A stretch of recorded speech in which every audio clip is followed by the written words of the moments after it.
Passengers are being charged at the boarding gate for carry-on bags that already passed TSA screening. In 2026, enforcement of the 22-inch carry-on rule has become noticeably stricter across major U.S. airlines. Many travelers assume that if their bag clears airport security, it is automatically approved for the flight. That is not how the system works. TSA evaluates bags for prohibited items and security risks, but TSA does not measure bags for airline size compliance. Once you leave the checkpoint, authority shifts entirely to the airline. Gate agents are responsible for enforcing carry-on dimensions, protecting limited overhead bin space, and applying fare class restrictions. On full flights, especially under basic economy policies, enforcement becomes more consistent. Even small size differences, including wheels and handles, can trigger measurement at the gate. Understanding this distinction between security screening and airline enforcement can prevent unexpected fees and last-minute disruptions. Most major U.S. airlines define a standard carry-on size of approximately 22 inches in height, including wheels and handles. That measurement is designed to match the dimensions of overhead bins on common aircraft types. Even small differences in size can reduce available cabin space.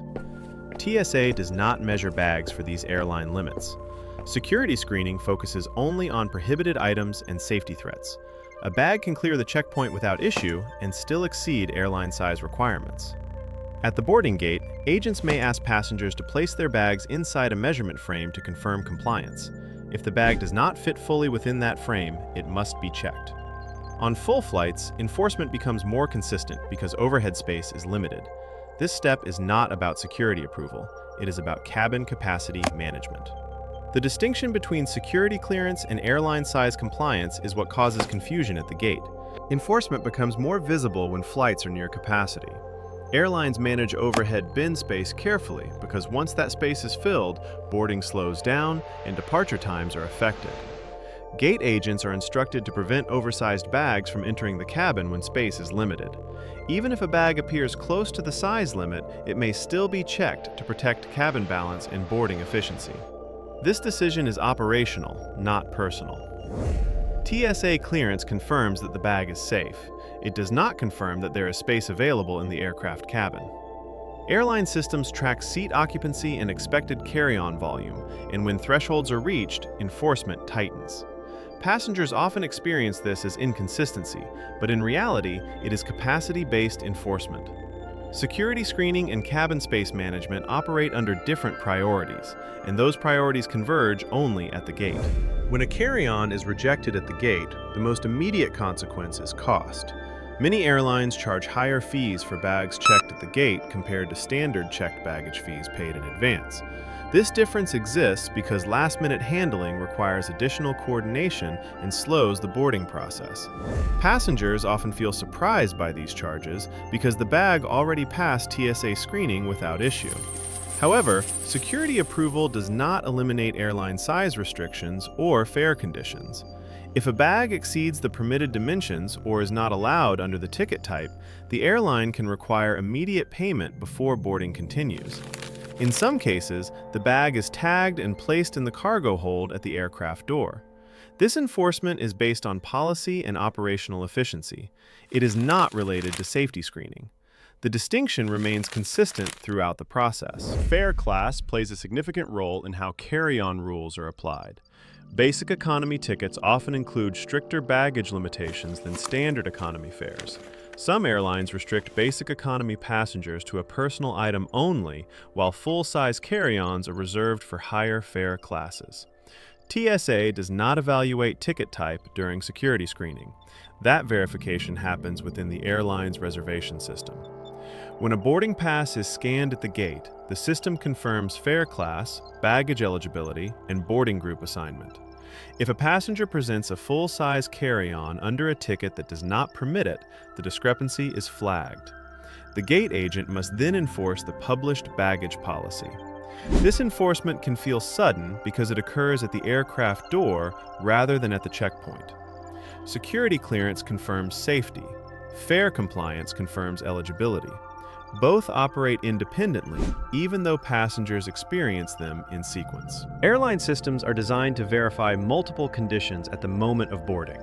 When your boarding pass is scanned, the system does more than confirm your seat.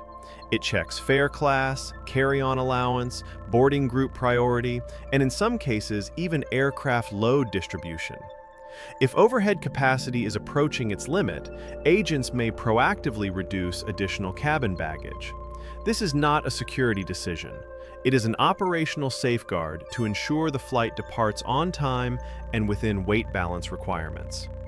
TSA does not monitor cabin capacity or aircraft loading constraints. Once you clear the checkpoint, all operational control shifts to the airline. That is why enforcement often feels stricter at the gate than at security. Each stage of the airport process serves a different purpose. Security screening protects the terminal. Boarding enforcement protects the aircraft's operational integrity. From the passenger's perspective, the process can feel inconsistent. A bag clears TSA screening without issue, moves through the terminal, and only at the final step is questioned.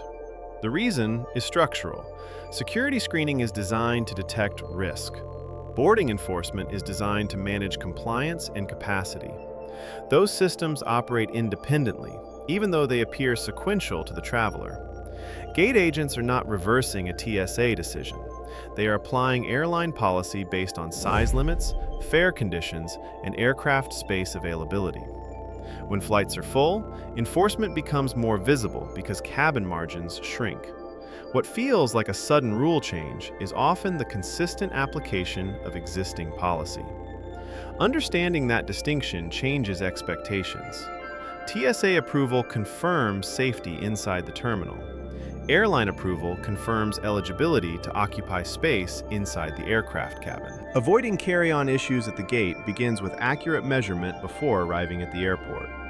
Airline carry-on limits typically include total height with wheels and handles, not just the fabric portion of the bag. Even small protrusions can push a bag beyond the permitted dimensions. Travelers should review the specific carry-on policy of their airline rather than relying on general standards. Size limits can vary slightly between carriers and aircraft types. It is also important to understand fare restrictions before purchase. Basic economy tickets may restrict overhead access regardless of bag size.